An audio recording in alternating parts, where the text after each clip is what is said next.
네, 뉴욕장이 방금 마감이 됐는데요. 현지 연결해서 상황부터 살펴보도록 하겠습니다. 네, 신한글로벌 김선영 연구원 연결하겠습니다. 연구원님, 안녕하십니까? 예, 안녕하십니까. 김선영입니다. 네, 오랜만에 상승권 움직임 전개되는 거 포착이 됐는데요. 어떻게 마감이 됐습니까? 예, 오늘 뉴욕 증시 3대 지수 모두 0.8에서 1.3%대의 강한 상승세를 나타냈습니다. 정치권의 재정절벽 협상에 진전이 있었다는 보도가 증시를 끌어올린 하루였는데요. 크리스마스 연휴를 감안하면 사실상 사태 해결을 위한 협상 시한이 이번 주말까지인 상황에서 이 같은 협상 진전 소식이 큰 호재가 됐습니다. 존 베이너 공화당 하원의장은 지난 주말 재정절벽 협상 타결을 위해 연간 100만 달러 이상의 고소득자들에 대한 세금 인상안을 제안했습니다. 베이너 의장의 이 같은 제안은 줄곧 세금 인상에 대해 반대 의사를 표명해오던 입장에서 한 발자국 물러난 것이라는 점에서 관심을 끌고 있는데요.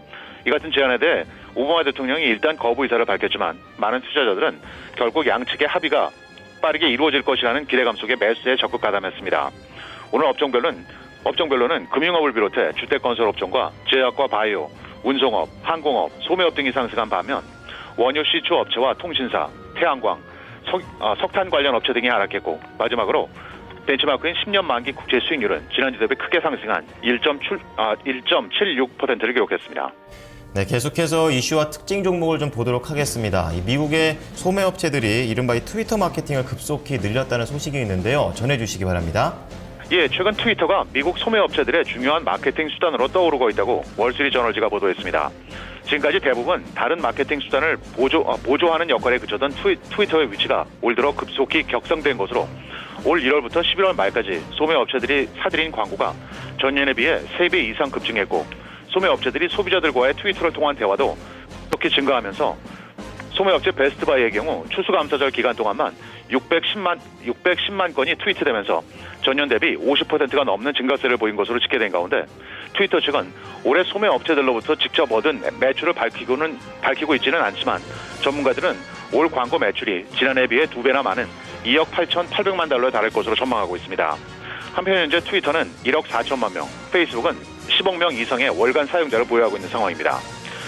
다음으로는 오늘의 특징 종목들 알아보겠습니다. 보험사 AIG는 아시아 지역 생명보험사 AIA의 자녀 지분 전량을 매각해 최대 65억 달러를 조달한다는 소식에 2.5% 상승했습니다. 지난 주말 중국 내 아이폰 5의 판매가 사상 최대치인 200만 대를 넘어섰다는 호재와 시티그룹이 투자 의견을 하향 조정하고 목표 주가를 675에서 575달러로 하향 조정했다는 악재가 팽팽히 맞섰던 가운데 애플의 주가가 1.8% 상승해 518달러 80센트에 마감됐는데요. 개장 전 시간의 거래에서 애플의 주가는 한때 496달러까지 급락하기도 했습니다. 소형 바이오 업체인 엔존 파머스리컬은 회사 매각을 포함한 여러 옵션을 고려 중이라는 소식에 3% 상승했고 커피 판매 업체 캐리브 커피는 총 3억 4천만 달러, 주당 16달러에 독일의 조 뱅키저 그룹에 인수된다는 뉴스에 30% 급등했으며 증권사 크레딧 스위스의 매수 추천으로 보험사 에이스 리미티드의 주가가 1.5% 상승했으며 마지막으로 증권사 레이먼 제임스의 매수 추천에 따라 뱅크 오브 아메리카와 시티그룹의 주가가 모두 4%대 상승세 보였습니다. 네, 경제지표 쪽을 좀 살펴보도록 하겠습니다. 최근에 미국의 경제지표는 좀 엇갈린 양상인데요. 간밤에는 좀 부담스럽게 나왔습니다. 제조업 지표 좀 악화된 것으로 나타났죠. 그렇습니다. 미국의 지역 제조업 지수 중 가장 먼저 발표되면서 선행지수 역할을 하는 12월 뉴욕 지역의 제조업 지수가 부진한 양상을 보였습니다.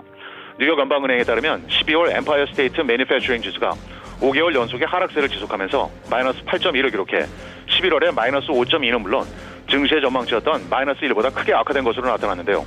항목별로는 고용지수가 마이너스 9.68을 기록해 11월에 마이너스 14.6보다 다소 개선되긴 했지만 신규 주문이 플러스 3.08에서 마이너스 3.7로 악화된 것이 큰 영향을 미쳤습니다. 한편 내일은 전미 주택건설업체 12월 경기 체감지수가 발표될 예정으로 전문가들은 이 지수가 47을 기록해 전달과 변화가 없을 것으로 예상하고 있으며 IT 업체인 오라클과 증권사 제프리스가 분기 실적을 발표하게 됩니다. 지금까지 미국 현지에서 김선영입니다. 네, 연구원님 오늘 말씀 감사합니다. 예, 감사합니다. 네, 신한글로벌의 김선영 연구원과 함께 뉴욕 마감 상황 확인해봤습니다. 네, 뉴욕 시장 마감을 했는데요. 이 업종과 특징 종목 알아보고요. 유럽과 상품 시장 마감까지 한꺼번에 좀 보도록 하겠습니다. 김보성 캐스터입니다.